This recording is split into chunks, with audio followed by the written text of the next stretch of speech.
हमारे साथ अब गौरांग शाह भी जुड़ते हुए। गौरांग, मेरे दिमाग में ये सवाल आ रहा है ये देख करके, जुबिलेंट फूड की इस समय जो आप गिरावट देख रहे हैं, जुबिलेंट फूड, पेज इंडस्ट्रीज, ये सारे जो आउट परफॉर्मिंग स्टॉक थे इन दिनों, उन्हीं में हम गिरावट देख रहे हैं। क्या वजह है इसके पीछे? ये जो मजबूत शेयर थे वो ज्यादा गिर रहे हैं?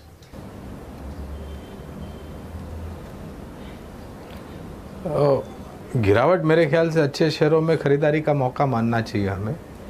और अगर किसी को 1400 या 1500 में अच्छा लगता था जुबिलेंट फूड वर्क्स, तो 1300 के नीचे क्यों नहीं अच्छा लगना चाहिए, ये मेरा सवाल होगा।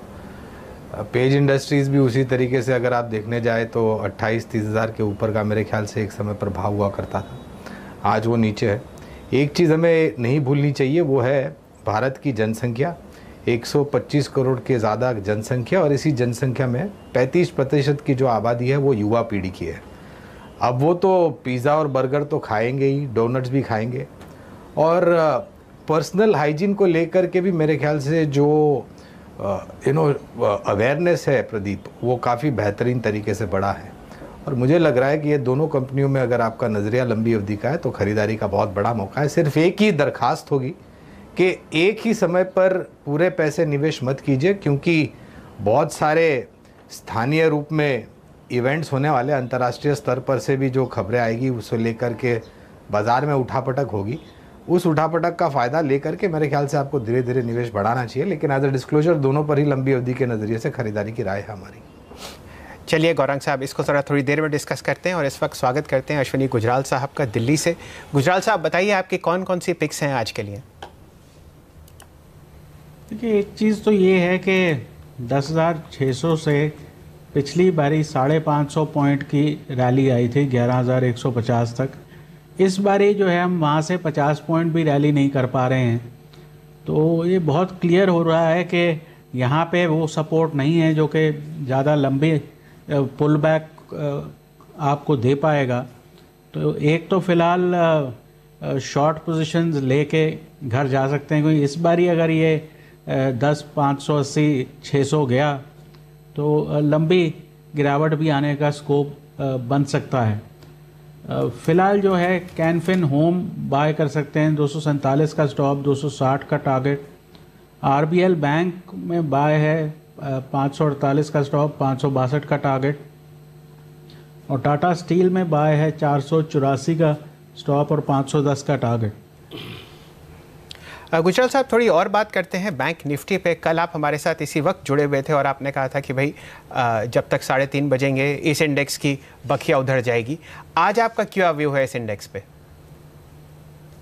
देखिए, आज तो साइडवेज है और ठीक है, छोटा मोटा और कुछ गेंस लूज़ हो जाएंगे तो, लेकिन ये क्लियर है कि जो सपोर्ट 200 डे मूविंग एवरेज का है, 3 दिन से हम वहीं बंद हो रहे हैं, तो वहाँ भी बिल्कुल कुछ जो है बाइंग सपोर्ट नहीं आ रहा है। तो आज तो वही है कि 10,600-700 के बीच में निफ्टी और मोटा मोटा 26,700 और ये 26,900 के बीच में बैंक निफ्टी। लेकिन ऐसी कोई बुलिशनेस नहीं है, छोटी मोटी शॉर्ट कवरिंग है, और मार्च के महीने में ये दोनों लेवल निफ्टी और बैंक निफ्टी पे टूटने की उम्मीद है। जी, मैं आपका ध्यान केंद्रित कराना चाहूँगा 3 स्टॉक्स पे। अगर निफ्टी में हम देखें इस एक्सपायरी में 3 ऐसे शेयर्स हैं जो काफ़ी तेज़ी में रहे या उसमें थोड़ी बाइंग दिख रही है। टेक महिंद्रा, बजाज ऑटो और आयशर मोटर्स। इन तीनों के बारे में आपका क्या व्यू है इस एक्सपायरी के आखिर तक? देखिए, आयशर मोटर में तो जो है पहले एक पुल बैक बड़ा आया 22,000 तक, इस बारी तो वहाँ भी कुछ खास पुल बैक नहीं। और ऑटोज़ में ये जो है साइडवेज है एट बेस्ट, और अभी ऑटोज़ में स्लो डाउन अब और देखना बाकी है। टेक महिंद्रा अच्छा है, आज भी ऊपर है और ऑल टाइम हाई पे है ऑलमोस्ट, तो इसमें आप खरीदारी कर सकते हैं और ऊपर आपको 900, 950 तक मिलना चाहिए। तीसरा शेयर कौन सा है? मैंने बजाज ऑटो की बात करी थी। देखिए, बजाज ऑटो में वो जो अनफेवरेबल खबरें थी उसके बाद ये 6-7 दिन रुका ही नहीं और ऊपर ही चलता गया। मेरे हिसाब से इसमें रेंज बाउंड मूव है 2450 से लेके 2850 2900 तक, तो ये भी अपर एंड पे ही काम कर रहा है। तो इन तीनों में से बेस्ट जो है वो टेक महिंद्रा ही लगता है जी। और टेक महिंद्रा पर नज़र, क्योंकि कल इनके बोर्ड की मीटिंग होने वाली है बाईबैक के लिए। और इस स्टॉक पे आप देखिए, जब से ये खबर, जब से बाजार को भनक लगी उसके बाद से इसने क्या रफ्तार दिखाई है। पिछले हफ्ते, 2 हफ्ते, महीने का चार्ट भी आपकी स्क्रीन पर लेकर आएंगे। गौरांग, ये बताइए कि क्या काफ़ी हद तक जो कमाई होनी थी वो खबर की अटकलों की वजह से हो चुकी है? 14% की जो कमाई इसने गिरते बाजार में करके दी है, या आप होल्ड करके जाएंगे और बाईबैक का पूरा फायदा लेंगे?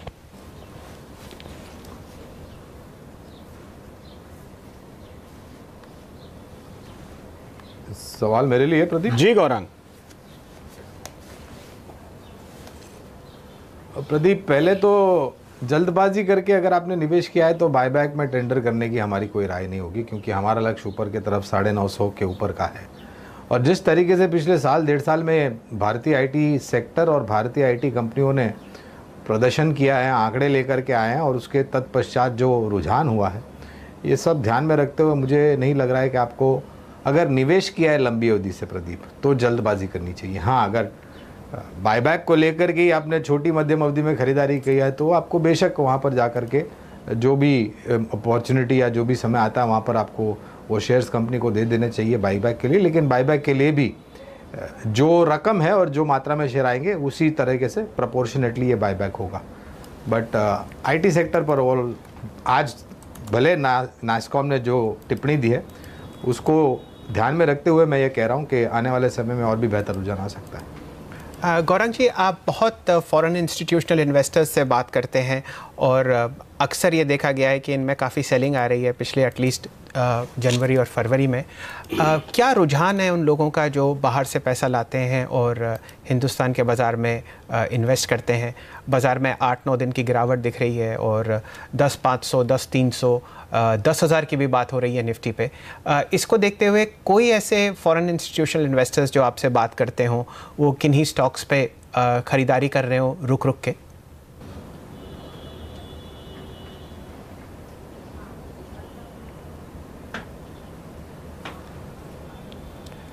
गौरांग जी, ये प्रश्न आपसे था।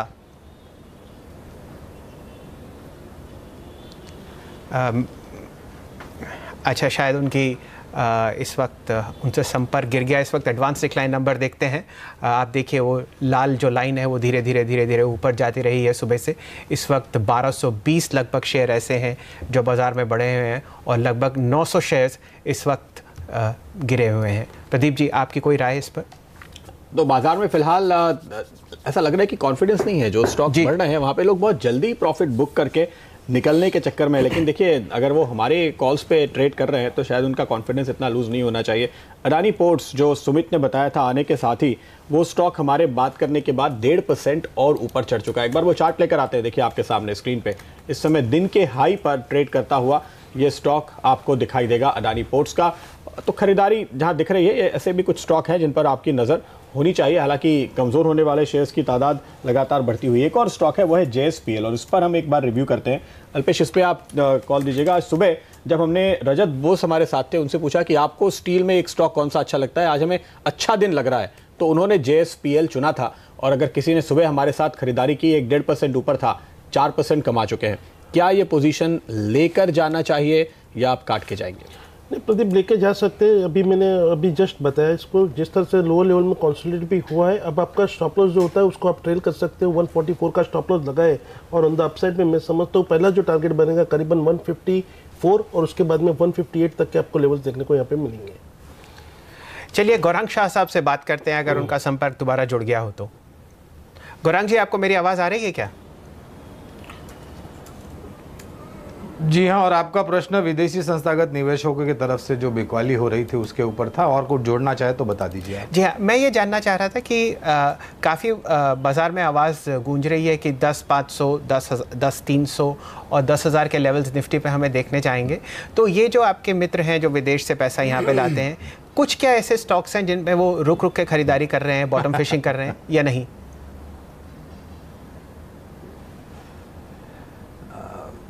हमारे नहीं, काफ़ी लोगों के प्रिय मित्र हैं विदेशी संस्थागत निवेशक। और वास्तविकता ये है और अगर मेरी याददाश्त और आंकड़े मुझे सही तरीके से सहारा दे रहे हैं तो 2017 अगस्त से इनकी बिकवाली शुरू हो गई, गोरों की, यानी कि विदेशी संस्थागत निवेशकों की। अगर अब उनकी बिकवाली के डर से हम फंसे रहते या उलझे रहते तो मुझे नहीं लग रहा कि हम 11,300, 11,500 या फिर उसके ऊपर के स्तर हम पहुंच पाते। पहली बात। दूसरी बात, उनका सामना करने के लिए systematic investment plan SIP mutual fund के द्वारा, जो एक बहुत ही बेहतरीन प्रोडक्ट है, उसका उपयोग काफ़ी लोग कर रहे हैं। और मैं भारत में विभिन्न राज्यों पर जा कर के पहुँचा हूँ, संपूर्ण भारत भ्रमण किया है मैंने, और जब भी मैं किसी जगह पर जाता हूँ तो सबसे ज़्यादा सवाल मुझे पूछे जाते हैं कि asset management companies, mutual funds और SIP के बारे में, और वहाँ पर कैसे अप्रोच करना चाहिए। और मुझे ये लग रहा है कि अगर 3.5-4% जो जनसंख्या है उसका जो ये छोटा सा हिस्सा है वो शेयर बाज़ार में निवेश करते हैं, अगर ये 2 या 3% भी ऊपर चला जाए तो पहले से ही हमें कोई गोरों की ज़रूरत नहीं थी, ना ही आने वाले समय में उनकी ज़रूरत पड़ेगी। हाँ, एक बात ज़रूर है कि एक थोड़ा बहुत सहानुभूति होती है, और मेरे ख्याल से अभी नहीं खरीदा तो शायद 12,000 के ऊपर खरीद के जाएंगे हमारे पास। जी, तो इस वक्त आप ये कह रहे हैं कि फॉरेनर्स की तरफ से किसी भी तरीके की कोई भी शेयर की डिमांड नहीं है, चाहे वो लार्ज कैप स्टॉक हो चाहे वो मिड कैप स्टॉक हो? हाल फिलहाल मेरे ख्याल से एक बहुत बड़ा घटनाक्रम होने वाला है जी, इलेक्शन के रूप में, जनरल इलेक्शन के रूप में जी। और अगर 2-3 महीने जब चुनाव के बाकी हो तो मुझे नहीं लग रहा है कि कोई भी गोरा फंड मैनेजर या विदेशी संस्थागत निवेशक इतनी उत्सुकता या जल्दबाजी दिखाएगा कि इतने बड़े घटनाक्रम सामने हैं और आपने बड़ी निवेश किया। छोटा छोटा निवेश तो इधर उधर करते रहते हैं, लेकिन वो जो आंकड़ा है वो कोई इतना मायने नहीं रखता। चलिए आपसे एक प्रश्न और पूछते हैं। मान लीजिए इस दौरान, इस वक्त फरवरी का महीना ख़त्म होने आया है और 25 मई के आसपास हमारे देश में एक नई सरकार होगी। इस दौरान कौन से ऐसे 3 मिड कैप या 2 लार्ज कैप शेयर्स होंगे जो आप खरीदेंगे इस वक्त, ताकि वो आप अपने मित्रों को जो विदेश से पैसा लगाते हैं उनको बेच पाएं?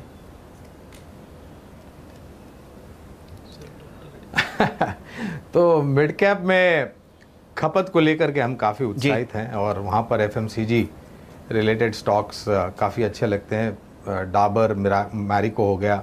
एक स्टॉक जो कि पिछले हफ्ते पिटा था प्रमोटर होल्डिंग या प्रमोटर प्लेज को लेकर के, इमामी, और आज हमने काफ़ी अच्छा ऊपर की तरफ दायरा देखा है कल और आज में। ये भी स्टॉक हमें अच्छा लगता है। प्राइवेट सेक्टर बैंक्स हमें काफ़ी अच्छी लगती हैं। मिसाल के तौर पर नए जो दावेदार आए हैं RBL और बंधन बैंक के रूप में, वो भी हमें काफ़ी पसंद आते हैं।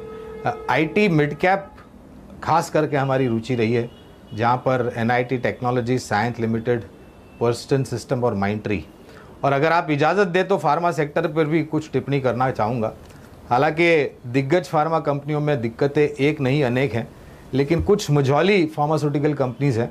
मिसाल के तौर पर Natco pharma, Aurobindo pharma, Torrent pharma और सिप्ला।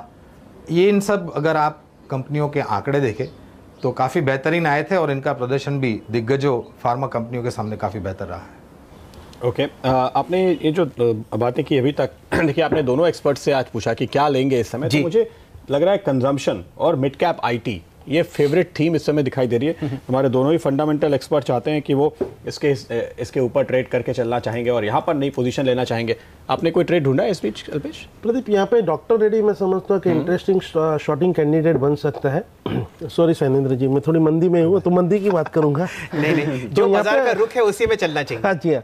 तो यहाँ पर अगर मैं देखूँ तो 15 फरवरी में जो गिरावट आई थी करीबन 2660 से लेकर 1870 तक की एक गिरावट देखी थी। उसके बाद में आपको फिर से एक पुल बैक देखने को मिला, करीबन 2690 तक का आया था।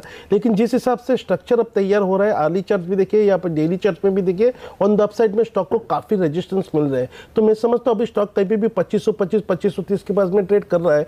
2600 का एक स्टॉप लगा करके हम इसमें सेल करते हैं तो मुझे लगता है आने वाले हफ्ते में हमको इसमें 2400 तक की गिरावट देखने को मिल सकती है। Looking at the risk to reward ratio, मैं समझता हूँ एकदम फेवरेबल स्टॉक ये स्टॉक बन सकता है। तो जो रिकवरी आई है वो ऊपर टिक नहीं पा रहे, इसलिए आप यहाँ पर बेचने की कॉल दे रहे हैं डॉक्टर रेड्डीज पे। मैं वापस से कंजम्पशन वाली थीम पे वापस आऊँगा, और कंजम्पशन में एक और स्टॉक जोड़ना चाहिए, वो है यूनाइटेड स्पिरिट्स। क्योंकि आज सुबह हम इस पे बात कर रहे थे, मॉर्गन स्टैनली ने इसको शामिल किया है अपने पोर्टफोलियो में, और उसके सामने उन्होंने एशियन पेंट्स को बाहर किया है। तो इस वजह से शुरुआत बहुत तगड़ी हुई, लेकिन इसके बाद दिन के हाईस पे 540 के आसपास जहाँ गया था थोड़ा सा अटका है। पर काफ़ी गिरावट के बाद अब ये एक अच्छी खबर इनके लिए सामने आई है। सुमित, क्या लगता है आपको, क्या यहाँ से ये टर्न होगा? मॉर्गन स्टैनले को पसंद आ रहा है तो ट्रेडर्स को भी फॉलो करना चाहिए। देखिए, चार्ट्स के ऊपर अगर प्योर चार्ट्स को देख के बात करेंगे प्रदीप जी, तो स्टॉक ने नीचे में 500 के आसपास सपोर्ट लिया है, 500-503 के आसपास, और स्टॉक ने अच्छा मूव भी लोअर लेवल से दिखाया है। सिर्फ आज इसने ऊपर से एक सेलिंग प्रेशर दिखा के टेल छोड़ दिया है, बट अभी तक ऐसा कुछ स्ट्रक्चर खराब नहीं हुआ है। स्टॉक में जैसे ही 535-538 के ऊपर के लेवल टूटते हैं तो फिर इसके अंदर एक कंफर्मेशन मिल जाएगा 570 से 580 तक के लेवल्स के लिए। और वैसे भी नीचे में जब तक अब ये 500 का लेवल टूटता नहीं है तब तक एक बार इसमें सेल में नहीं बैठना चाहिए, ट्रेड इसके अंदर बाय साइड का ही करना चाहिए। 520 से 525 के बीच में इसमें बाय में ट्रेड लिया जा सकता है, और 535-538 का लेवल टूटने के बाद कंफर्मेशन मिल जाएगा, जिसमें ये ऊपर में 570 से 580 तक के लेवल्स भी दिखा सकता है। तो यहाँ पे ट्रेड बाय साइड का लेना चाहिए स्टॉक के अंदर। तो गौरांग जी, आप भी सहमत है क्या इससे?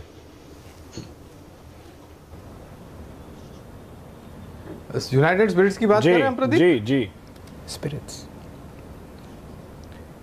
मैं एशियन पेंट्स को ज़्यादा तवज्जो देना चाहूँगा। वो इसलिए क्योंकि बुनियादी तौर पर हमारी खरीदारी की राय यूनाइटेड स्पिरिट्स पर नहीं। हालांकि भारत में जो भी प्रोडक्ट ये कंपनी बनाती है उसका सेवन तो बहुत ही बेहतरीन तरीके से होता है, फिर वो ड्राई स्टेट हो या फिर वेट स्टेट हो उसमें कोई मायने नहीं रखता। लेकिन अनफॉर्चुनेटली इस क्षेत्र पर कवरेज नहीं, इसलिए विशेष रूप में हम टिप्पणी नहीं कर पाएंगे। स्टैनली के खिलाफ खड़े होना चाहते हैं गौरांग जी। चलिए, ये गौरांग जी की हिम्मत है। देखिए, इतनी ज़बरदस्त इन्होंने ऑरेंज रंग की टाई पहन रखी है। पूरे इनका इरादा है कि बुल्स को अट्रैक्ट करेंगे।